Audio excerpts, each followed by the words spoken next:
আলহামদুলিল্লাহ, আমাদের এই মহাসমাবেশ এখন শেষ হয়ে গেছে।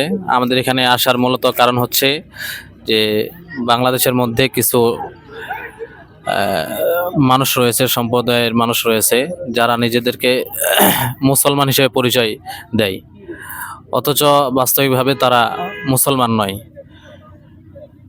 তারা মির্জা গোলাম আহমদ কাদিয়ানীর অনুসারী হিসাবে তারা মুসলিম হিসেবে পরিচয় দেয়। মির্জা গোলাম আহমদ কাদিয়ানীকে তারা নবী হিসাবে মানে, অথচ মির্জা গোলাম আহমদ কাদিয়ানী ইনি একজন ভণ্ড, তিনি কোনো নবী নয়।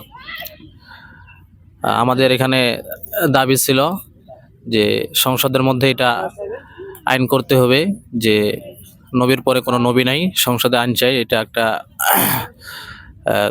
যেন কোনো আর কি এরকম সম্প্রদায় কেউ যেন না থাকতে পারে, মুসলিম হিসাবে যেন তারা থাকবে, বাংলাদেশের মধ্যে যেন অমুসলিম হিসাবে থাকে, এটাই আমাদের দাবি।